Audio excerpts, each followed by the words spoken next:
In the middle of our lavish Christmas dinner, my mom stood up and loudly declared before the entire room of high society guests. We took a vote. You are no longer part of this family, Elena.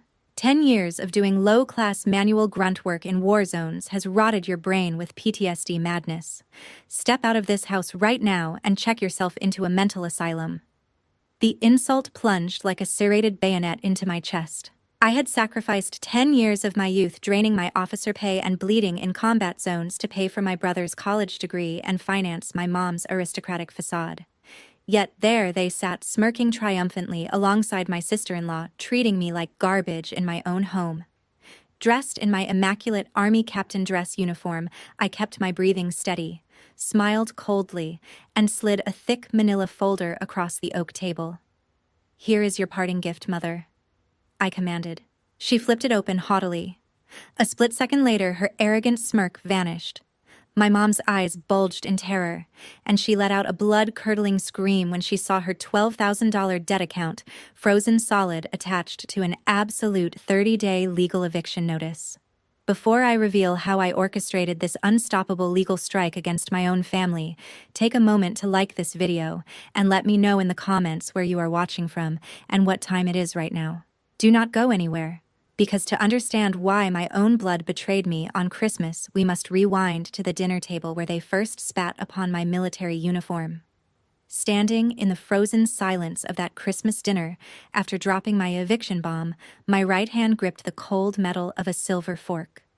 That sharp, freezing sensation instantly yanked my mind back to a family dinner several weeks prior, the exact moment this war had begun.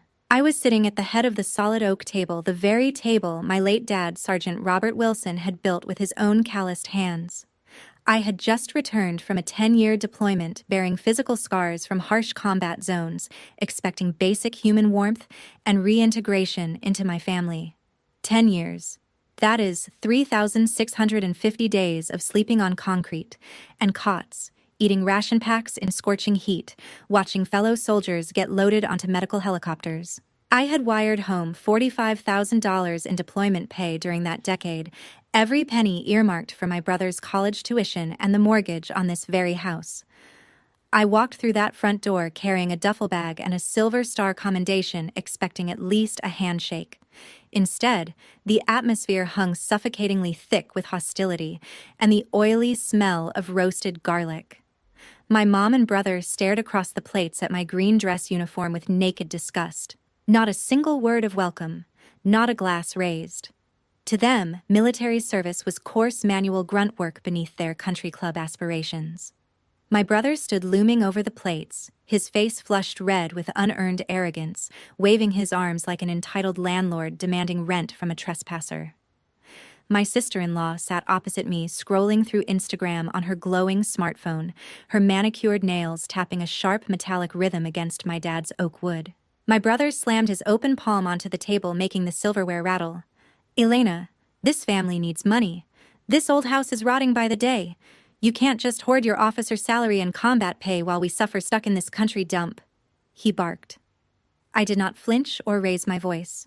I utilized tactical breathing, inhaling for 4 seconds, letting the cold metal of my dinner fork ground my temper. "Hoard my money? I have sent my entire combat savings home to pay off the mortgage on this house, since before you even graduated college, Michael." I stated my tone even and cold. My mom adjusted her expensive pearl necklace, her eyes freezing over with disdain. "It is about social standing, Elena. A daughter who chooses to hold a gun and kill in war zones is already an embarrassment hard to explain to high society," she sneered. My sister-in-law leaned forward, her thin lips twisting into a condescending smirk without lifting her eyes from her screen. "This place is like a rustic museum, Elena. We are doing you a favor staying here to keep watch for a deployed grunt like you," she chimed in. My brother pulled a folded document from his tailored jacket and tossed it aggressively across the plates. It was an inflated contractor estimate for luxury renovations, imported Italian leather sofas and marble flooring designed solely to impress my mom's ladies' club. They wanted to liquidate my deployment hazard pay for shallow vanity. "You have your deployment savings, Elena," my brother shouted, leaning over the table to invade my personal space. "What is the point of hoarding it? Your duty is to provide for this family. You are so selfish. You think you are a hero, but you are just a low-class grunt a boulder standing in the way of this family's high-class life." Silence slammed down on the room like a lead weight. I stared down at a familiar deep scratch in the oak wood carved by my brother when he was 10 years old, back when I carried him on my shoulders and swore to my dad I would always protect him. That innocent boy was dead, replaced by a greedy corporate leech who viewed my blood money as his personal allowance. I tightened my grip on the silver fork until my knuckles turned dead white, refusing to let them see me bleed emotionally. I slowly lowered the fork, aligning it parallel to my plate with mathematical military precision. I pushed my chair back. The wood scraped loudly against the hardwood floor, echoing like a gunshot in the tense silence. I stood up to my full height, towering over my brother, and locked eyes with my mom. "I understand," I delivered, my voice dropping to an icy command-level register. "You have made your shallow stance abundantly clear." I turned on my heel and marched out, my military boots thudding heavily against the floorboards as I slammed the hallway door shut. I retreated upstairs into my bedroom, a sacred time capsule, untouched by the gaudy renovations downstairs, preserving the quiet dignity of my late dad, Sergeant Robert Wilson. I sat down on the edge of my mattress, the old springs groaning beneath my weight, a stark reminder of the simple life I maintained while sending my earnings home. I reached over and flicked on the brass desk lamp, casting a warm amber glow across a framed photograph on my bedside table. It captured me at 18, taking my military oath beside my dad in his dress uniform. His eyes shone with fierce, honest pride, a devastating contrast to the parasites downstairs who had just labeled our shared profession low-class filth. I traced the cold glass over my dad's smiling face, my chest tight with suppressed grief. When cancer took him 5 years ago, I swore on his deathbed that I would keep our family afloat. I had kept my promise, but the family I swore to protect had mutated into financial predators. I pulled open the heavy brass desk drawer, the metallic clink grounding my racing thoughts, and lifted out my old leather-bound photo album. The cover was worn smooth from traveling with me across hostile combat zones. I flipped past pictures of my youth and stopped at a faded manila envelope tucked between the back pages. Inside lay my archived bank receipts from 2014. I stared at the stamped figures, exactly $12,000 wired from my deployment hazard pay to clear my brother's university tuition. That single wire transfer represented 6 months of combat zone wages, 6 months of sleeping in armored vehicles and surviving mortar fire. Beneath it, dozens of monthly transfer receipts sent to my mom to pay off our mortgage and fund her ladies' club luncheons. January $200, March $400. June $500, straight from a field hospital where I was recovering from a concussion blast. Every month without fail, I bled so my brother could get a corporate degree and my mom could sip tea with socialites. Not once in 10 years had either of them uttered a genuine word of thanks. Not one letter. Not one phone call asking if I was alive. My sister-in-law had simply stepped into the house 2 years ago and taught them to view my sacrifice as a basic entitlement, converting my blood money into their personal slush fund. I closed the leather album with a sharp, definitive thud and set it aside, my eyes resting on my dad's silver combat medal displayed inside a velvet case on the shelf. The medal gleamed under the lamp, representing an uncompromising code of honor that my mom and brother had abandoned for social vanity. I reached out and picked up the silver star, feeling its heavy, cold edge against my calloused palm. "I have fulfilled my duty to protect this family, Dad," I whispered into the quiet room, my voice rough but steady. I gave them everything, but providing for them was no longer an act of love, it was funding my own destruction. They wanted to strip my dignity, sell our historic home, and erase our military heritage to buy modern leather couches and impress shallow elites. My dad had taught me never to retreat in the face of treachery, even when the enemy shared my own last name. I stood up and walked over to my equipment locker, my posture straightening into attention. I looked at my reflection in the locker mirror, an officer hardened by war with a faint scar on my cheek, and eyes that had seen too much death to be intimidated by civilian greed. The time for filial weakness was over. I was shutting down the Bank of Elena.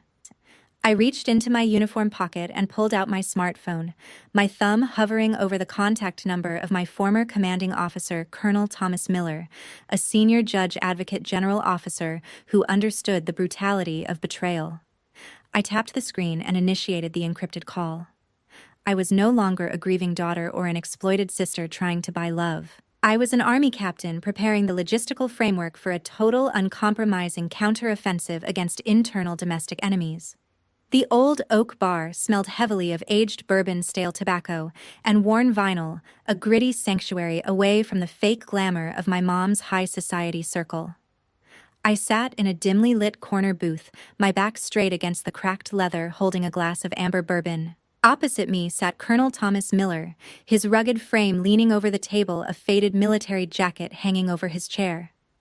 Thomas was my former commanding officer, and currently a senior officer in the Judge Advocate General's Corps, a man who wielded supreme military legal authority and possessed a fierce hatred for civilians who exploited combat veterans. I placed my tactical notebook on the table. My brother demanded my hazard pay for renovations, and my mom labeled my military service low-class filth. I reported, my voice stripped of all emotion. Thomas listened in silence, his sharp eyes narrowing into slits, the scars on his knuckles tightening as his anger built. When I finished my report, Thomas slammed his heavy beer mug onto the wooden table, the sharp thud cutting through the low hum of the bar. His jaw tightened and a vein pulsed in his neck. I had seen that look before in a forward command post when he learned a supply convoy had been ambushed by forces that were supposed to be allies. "They are a pack of parasites feeding off a veteran, Elena." He growled, his voice rasping like sandpaper over gravel. "They think they can gang up on your uniform, drain your combat pay, and strip your dignity just because you have a loyal heart. Are you going to let those ungrateful leeches trample on your father's legacy?" I swirled the bourbon in my glass, watching the amber liquid catch the dim light. My dad's face flashed in my mind, and the weight of the silver star pressed against my memory like a branding iron. "No, I am done, Colonel," I replied, my tone freezing cold. "My tolerance is officially over." Thomas smiled, a hard, tactical grin that meant an enemy unit was about to be obliterated. "Good. Strip away your blind family loyalty right now. In warfare, when the enemy declares intentions, you target their lifelines."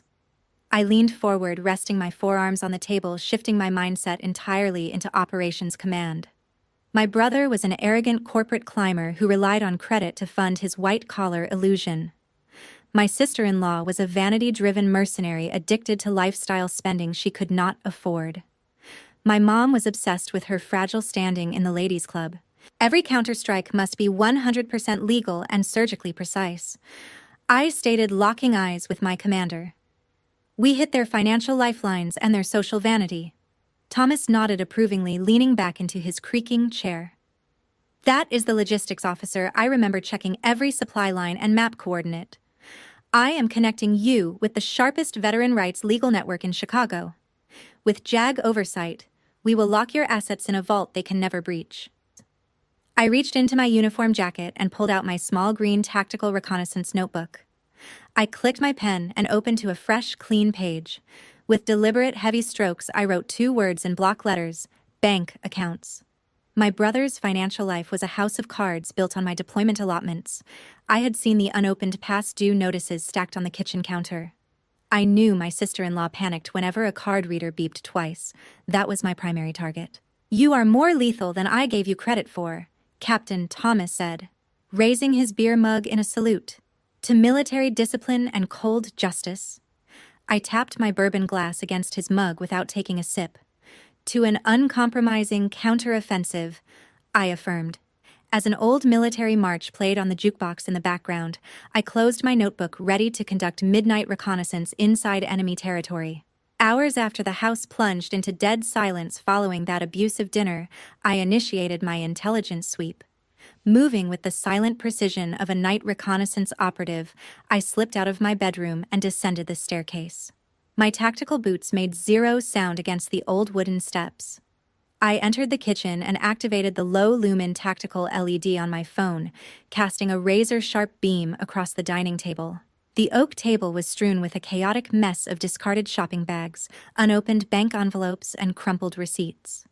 My brother had carelessly dumped them there, arrogant in his belief that his grunt sister lacked the financial literacy to understand corporate accounting. I stood over the table, my analytical mind classifying each piece of paper like intercepted enemy correspondence, ready to dissect the anatomy of their greed and expose their financial vulnerabilities. I picked up a thick, glossy credit card statement, my eyes scanning the illuminated columns of numbers. My jaw tightened. It was an active balance of exactly $12,000 in revolving debt racked up across luxury boutique stores, high-end restaurants, and resort clubs in downtown Chicago. More than 2/3 of the charges bore my sister-in-law's signature, including a single receipt for a $2,000 limited edition designer handbag, an amount that could have covered the property taxes on our historic home for 2 years. A cold disgust settled in my stomach. She had dared to mock my dad's home as a rustic museum while burning thousands of dollars on vanity luxury she did not own. My brother's car installment notices lay beside it, stamped with late fee warnings. Their aristocratic lifestyle was a complete fraud, funded entirely by credit and my military allotments. I shifted my beam to a red-bordered envelope from Chicago Commercial Bank marked Urgent Foreclosure Warning. I pulled out the document and read the legal text. My brother was 2 months delinquent on mortgage payments for a luxury downtown investment condo he had purchased last year to brag about his real estate portfolio.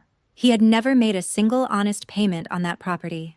Every installment had been siphoned from the joint account I funded with combat wages.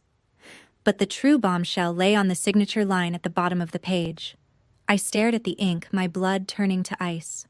My mom, Margaret, had secretly co-signed as the legal guarantor for the commercial loan, pledging her own personal credit and financial standing, just to boast to her ladies' club that her son was a real estate mogul. The woman who called my military service low-class filth had secretly staked her entire financial future on her son's fraudulent empire, an empire built on my deployment allotments. She had mortgaged her social life to fund his arrogance, and neither of them had told the other that the entire structure was collapsing. I pulled out my reconnaissance notebook and rapidly transcribed the account numbers, loan IDs, and default codes. I now possessed the exact coordinates to obliterate their financial structure. Suddenly, the floorboards on the second-story landing creaked heavily. My tactical reflexes engaged instantly. I flicked off my flashlight, plunging the kitchen back into impenetrable darkness, and slid silently into the deep shadow beside the large stainless steel refrigerator. Heavy, shuffling footsteps descended the stairs. The hallway light flicked on, casting long shadows across the kitchen threshold. "Who is out there, Elena?" My brother's groggy, irritated voice called out. I pressed my back flat against the cool wall, controlling my breathing to a complete silent stop, merging with the shadows just as I had done in combat ambushes. My brother poked his head into the kitchen. "Damn this freezing old house," he muttered, rubbing his arms before turning toward the downstairs bathroom. I waited for the bathroom door to latch, then glided silently out the back kitchen entrance and ascended the stairs to my command post. My intelligence file was complete. Their financial destruction was locked and loaded. When dawn broke over Chicago following my midnight intelligence sweep, I stepped directly out of the shadows of my dad's old house and into the smooth, high-speed glass elevator of a downtown legal skyscraper. This marked my transition from covert reconnaissance to overt, unstoppable legal execution. I walked onto the 40th floor of lawyer Jonathan Davis's firm, my green dress uniform jacket buttoned with military precision, my reconnaissance notebook open on the mahogany desk. Jonathan, a senior real estate and veteran rights attorney recommended by Colonel Miller, reviewed my transcribed financial intelligence with a clinical, analytical eye, his fountain pen tapping rhythmically against the desk. "Captain Wilson, Colonel Miller briefed me on your situation," Jonathan said, his deep voice conveying absolute respect. "Looking at these debt figures, you are dealing with ruthless financial predators inside your own family. Are you prepared to execute a total asset severance? Once we drop this legal firewall, there is no turning back." I placed my palms flat on the desk, my posture rigid. "They crossed the red line when they mocked my uniform, lawyer Davis. I am just reclaiming my legal property." Jonathan nodded, his eyes sharpening with professional intensity. "Then we launch a 3-pronged legal offensive. Strike 1, total inheritance severance." He slid a crisp, freshly printed legal testament across the mahogany wood.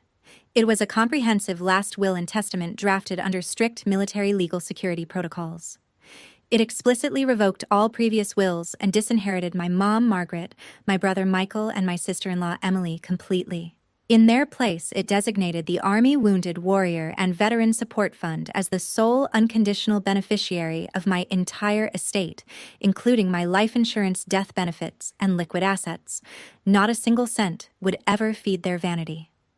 I read every clause with the razor-sharp scrutiny of an officer inspecting deployment logistics. The language was bulletproof, leaving zero room for civilian probate challenges. I picked up the heavy fountain pen and signed my name on the dotted line, the sharp scratching sound marking the official death of my blind family loyalty. Strike 2, asset extraction and account freezing, Jonathan announced, opening an encrypted bank file. I pulled out my phone and initiated a direct conference call to David Brown, head of Veteran Financial Funds at Army Bank. "Good morning, Captain Wilson. This is David Brown." The banker's voice came through the speaker, crisp and military-trained. "We have verified your discharge papers and primary account ownership. We are ready to execute the account seizure." I stared at the Chicago skyline, my voice dropping to a tactical command. "Execute the freeze immediately, Mr. Brown. Permanently revoke all secondary debit and credit cards assigned to Michael Wilson and Margaret Wilson." "Copy that, Captain Latch. Executed," David confirmed instantly. "Your $45,000 in deployment savings have been swept into a secure, single-access private vault. All secondary cards have been deactivated across the global banking network." I closed my eyes for a fraction of a second, savoring the tactical victory. The joint ATM they had fed on for a decade was officially dead. "Strike 3, fortifying the historic home," Jonathan said, presenting the final legal stack. "This document established the Veteran Property Trust Fund, legally transferring ownership of my late dad's oak house entirely into a protected trust with myself as the sole trustee. This trust makes the property an impenetrable fortress," Jonathan explained, tapping the red notary seal. "They cannot mortgage it, they cannot sell it, and it gives us the absolute legal platform to issue an immediate 30-day legal eviction notice." I signed the document without hesitation, locking my dad's legacy behind a wall of legal steel.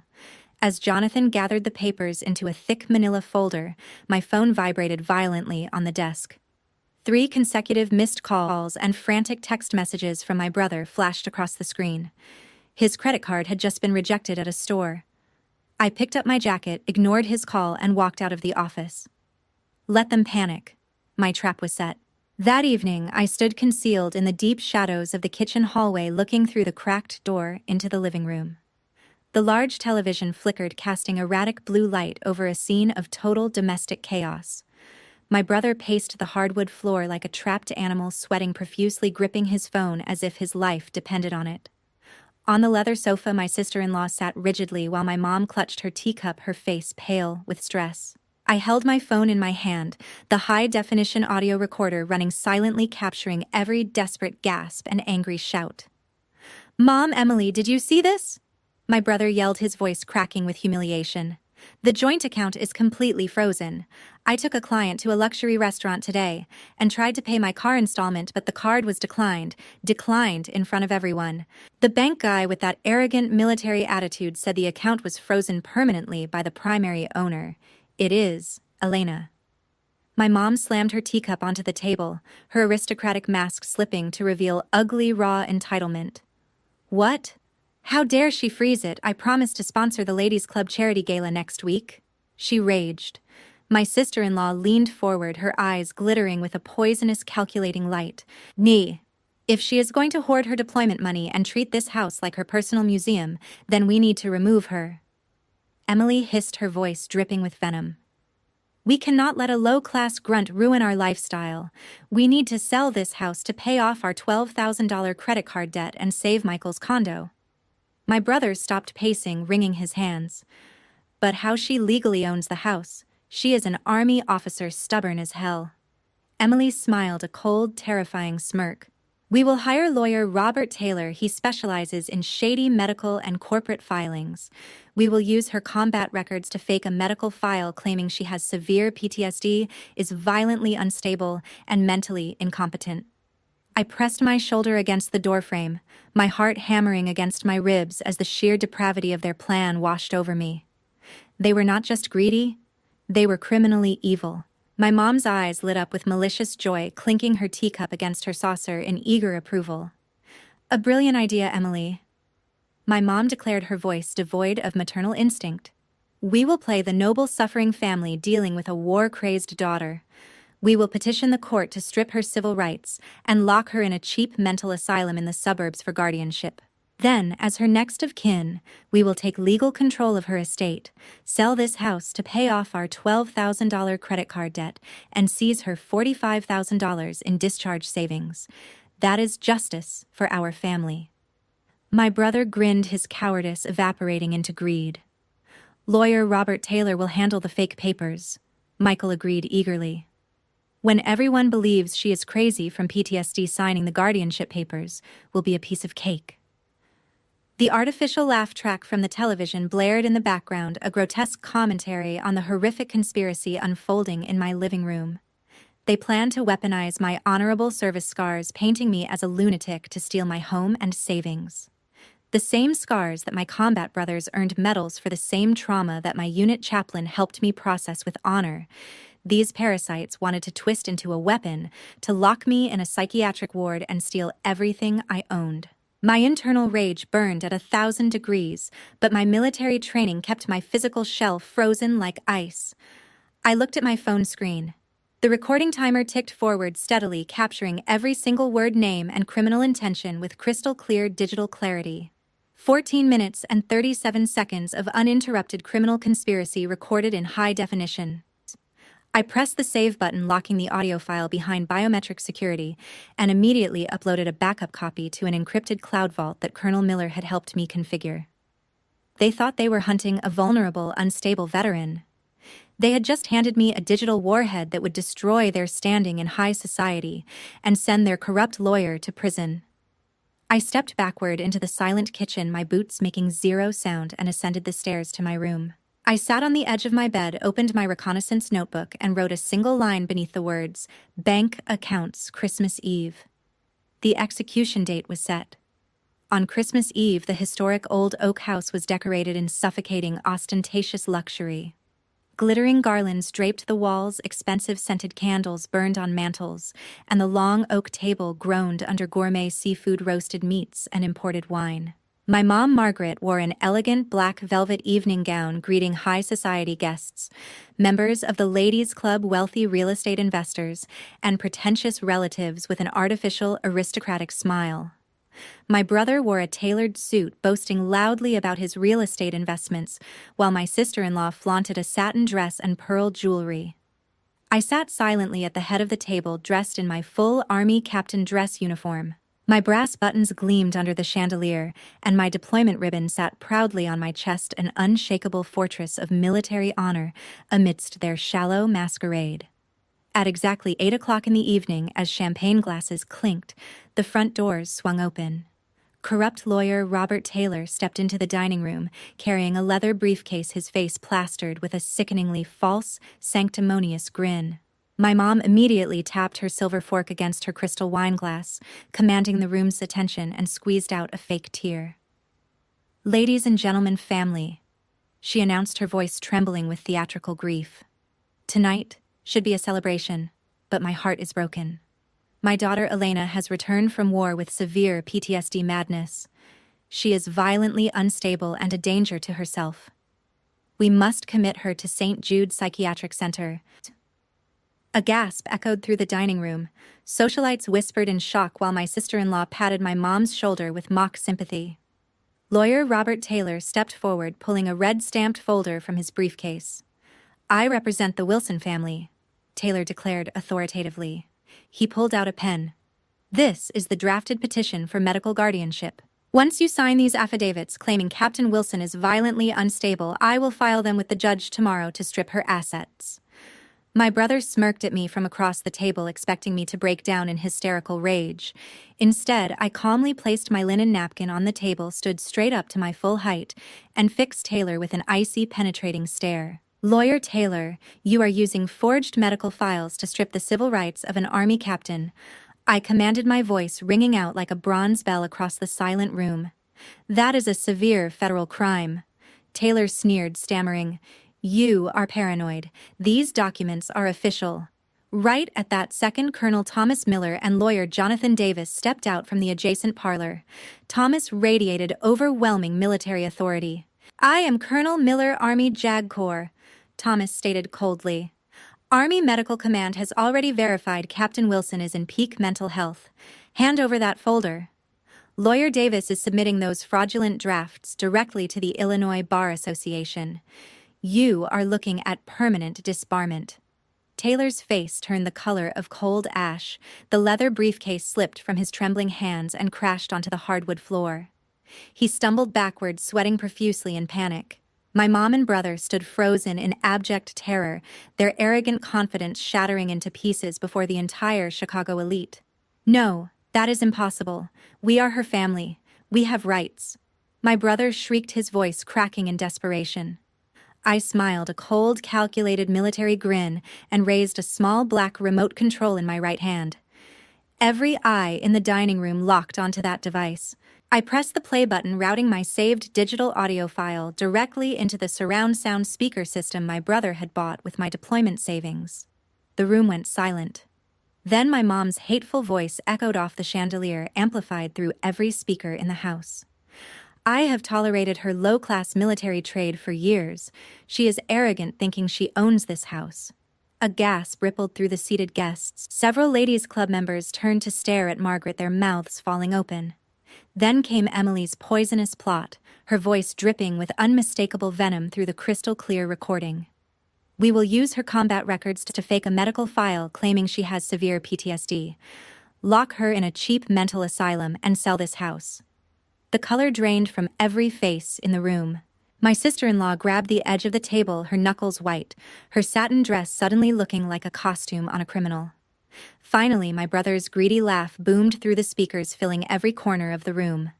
"When everyone believes she is crazy from PTSD, signing the guardianship papers will be a piece of cake."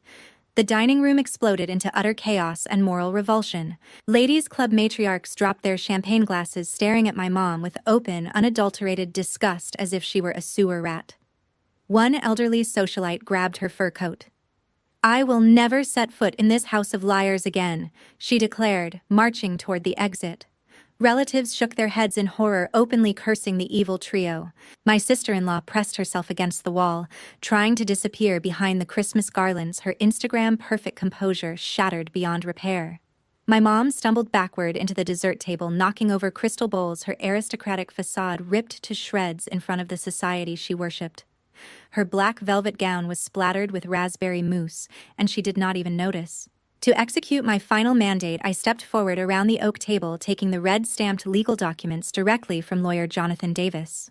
I stood inches from my brother and mom, locking eyes with them as I personally delivered their judgment.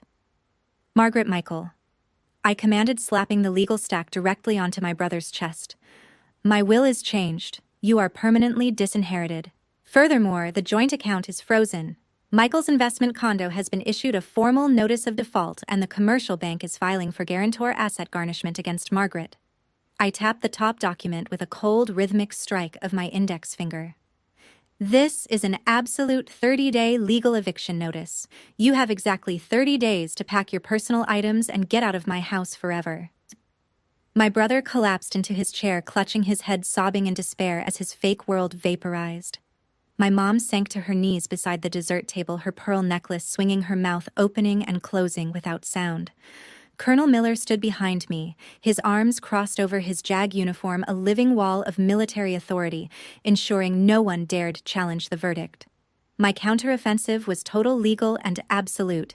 If you felt a wave of absolute satisfaction watching my military strike team crush their evil asylum plot in front of the entire town, smash that like button right now. And tell me in the comments below, have you ever had a family member try to manipulate or gaslight you for your money, and how did you shut them down? In the days following the Christmas Eve execution, a devastating domino effect of ruin crushed my family's lives. For my mom, Margaret, the social standing she valued above her own daughter's life evaporated overnight. News of her criminal conspiracy to frame an army captain with PTSD to steal real estate spread like wildfire through the Chicago elite. Women who had kissed her cheeks at galas now whispered her name like a curse word. The Ladies' Club held an emergency meeting and voted unanimously to strip Margaret of her membership, banning her from all future charity galas and afternoon teas. Her portrait was removed from the club's sponsor wall and placed face down in a storage closet. Former high society friends blocked her number and crossed the street to avoid her casting looks of pure revulsion whenever she stepped outside. One former confidant, a real estate heiress who had sat beside Margaret at charity luncheons for years, gave a scathing public interview. "Margaret Wilson is the most despicable woman I have ever known," she stated on the front page of a local society column. She trapped herself inside her upstairs bedroom, weeping bitterly in absolute social isolation, surrounded by the expensive china and pearl necklaces that now meant nothing. The aristocratic mask she had built using my deployment allotments was gone forever, leaving behind an impoverished, disgraced old woman whose vanity had destroyed her life. For my brother, the financial retribution hit with brutal mathematical severity.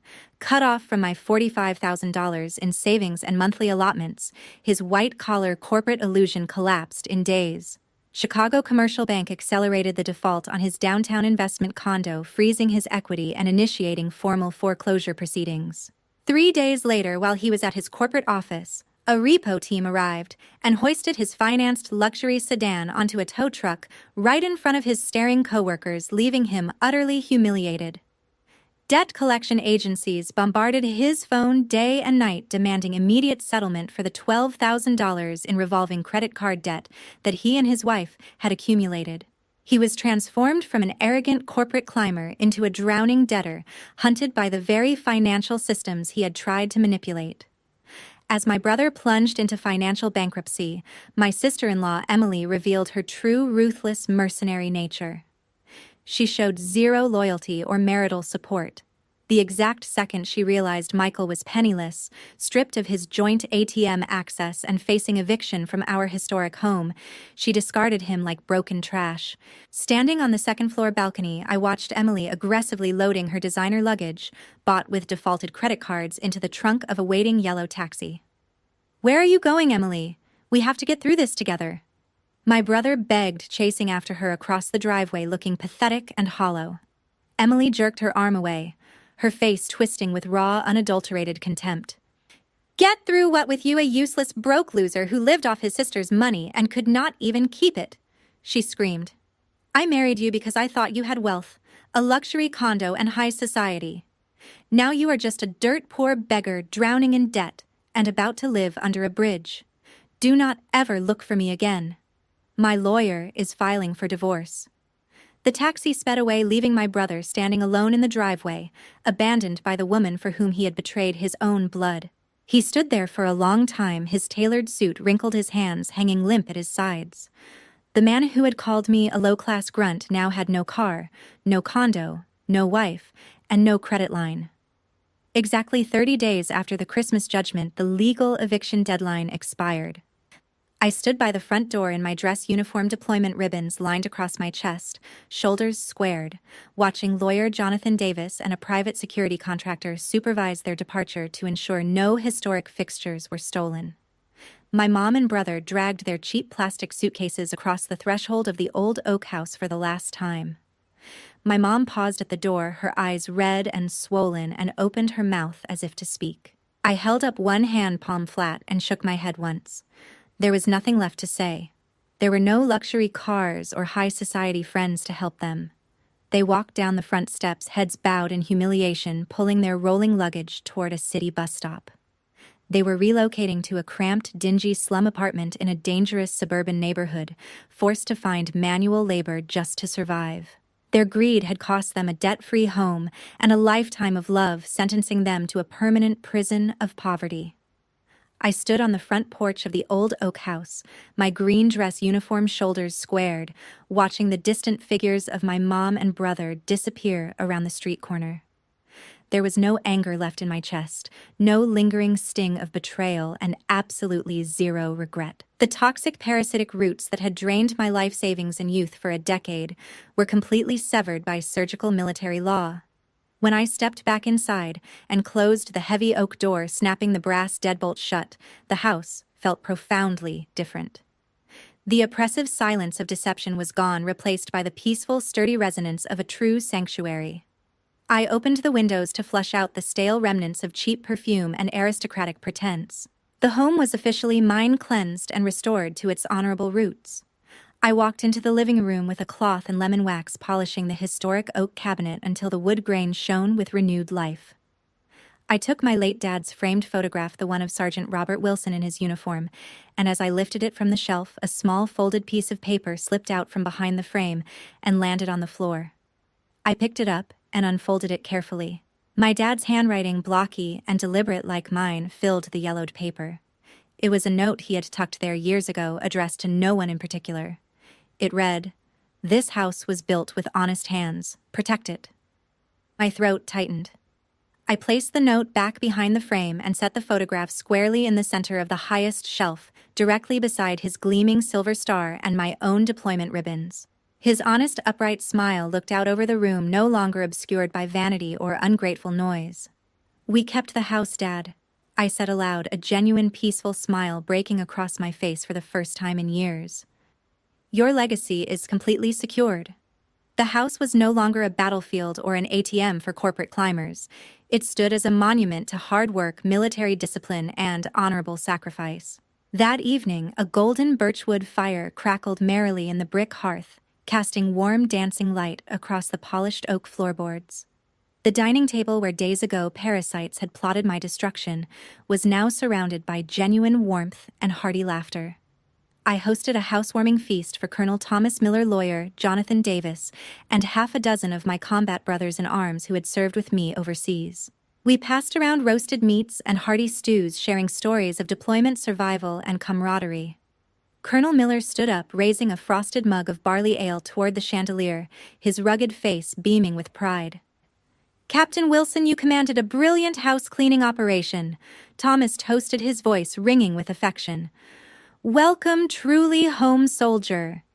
We clinked our glasses together in a resounding chorus of military brotherhood. Looking around the table at these veterans and allies, people who shared no DNA with me, yet knew every scar on my soul, and had guarded my life in combat, a profound realization settled in my heart. True family is not defined by default bloodlines that demand blind servitude and treat you like a disposable resource.